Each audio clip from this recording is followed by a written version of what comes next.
Well, there seems to be a running theme among Minnesota politicians. Love Somalians more than you love your own country. So dozens of Somalians in the state of Minnesota have now been charged, get this, convicted and sentenced for stealing more than $1 billion in taxpayer money from government programs during the COVID pandemic. And here's what Tim Walz has to say about all of that.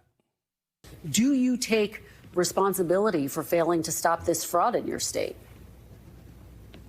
Well, certainly I take responsibility for putting people in jail. Governors don't get to just talk theoretically. We have to solve problems. And I will note, it's not just Somalis. Minnesota is a generous state. Minnesota is a prosperous state, a well-run state. We're AAA bond rated, but that attracts criminals. Those people are going to jail. We're doing everything we can. But to demonize an entire community on the actions of a few, it's lazy. Oh, I got it. So defending criminals again, are you? Yet again, criminals good, American taxpayers bad, or correction, who cares? But what's worse is Tim Walz himself is responsible. Turns out Tim likes treason just as much as he likes tampons.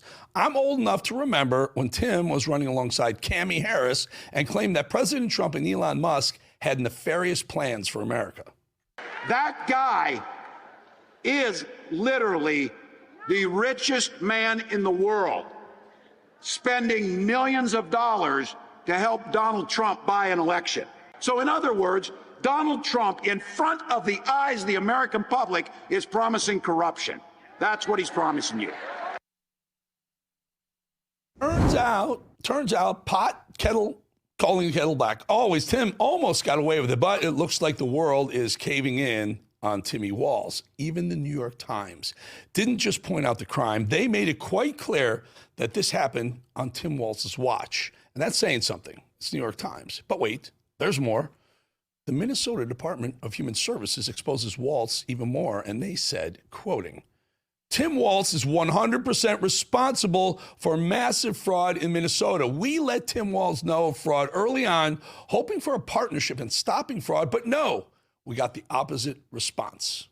They say the fraud was, thanks specifically to the system Tim put into place. He made it easier to steal from the taxpayers of Minnesota. He also ignored the warnings, and he ignored the reports of fraud already happening. And they say that instead of admitting his own failures, he instead blamed the federal government. Now, isn't that convenient, isn't it? And isn't that just about right out of the Democrat playbook? Defend the criminals at all costs is also another Democrat mantra. Demonizing an entire community, folks who are in the professions, educators, artists, doctors, lawyers, entrepreneurs. They bring the diversity and the energy to a place like Minnesota. And for him to just randomly decide to do this, it makes no sense. Do your job. Get the criminals out. Secure our border, but do it with dignity and respect to the American tradition of respecting immigrants and refugees. Always defending the criminals, these Democrats, because all roads lead back to them, right? And you know what? It makes sense, because no one hates their own country like a Democrat does, and no one hates America more than a Democrat politician does. There's quite a history of Tampon Tim loving other countries more than he loves his own.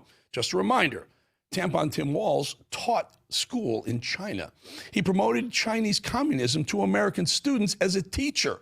The facts, well, they can't change the facts now. Tim Walz taught in China from 1989 to 1990. He visited China at least 30 times, speaks Mandarin, impressive.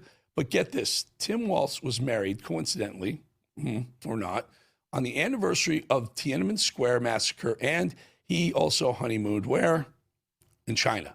I don't know about you, but when I think honeymoon, my mind immediately thinks China, right? Oh, hell no. And just a reminder of the Tiananmen Square massacre, there was a student-led demonstration in 1989 that led to the deaths and executions of at least several hundred of those student protesters. Tim Walz also said in 1990 that China treated him, quote, exceptionally well. Actually, his exact words, I'm quoting Tim Walz right here. Tampon Tim said, no matter how long I live, I will never be treated that well again as the Chinese treated him. Despicable people like Tim Walz not only attained positions of power in the first place, but managed to get reelected even after showing their true colors as a serial liar. The fools who continue to support Tampon Tim without doing research, or who live in an echo chamber and fail to think critically, now they're the real problem. I will also tell you this. Ilhan Omar is the congresswoman who said that Somali is where her real heart is. Those are the people she is focusing on, the Somalis, not the Americans. So a group of Somalis come over here, illegally, who knows, and they steal $1 billion. And they steal $1 billion. I need to tell you something about this. There is no, I'm telling you, there is no government in Somalia. It's a government-free country. It's a rogue nation, Somalia. That's why every time you take a boat around that area of the world, you don't go near the Somali coastline because you'll get pirated, because there's no law and order in Somalia. When they come over here, folks, and this is what we're saying, we're not saying we can't have people coming from other countries to live here. Of course you do, but vet who they are. When Somalis come over here and they steal $1 billion, they're only doing it because that's what they know there. And we, Democrats at least, we don't force them to do things the way we do here. We are law and order first. We're a society of law and order. They aren't. So if they're going to come over here, they can't just live like they do in Somalia over here. But our lawmakers don't get that. Democrats certainly don't get that, because all they want is everyone to come here and get those Democrat votes. They let them in. They think they're going to get the votes.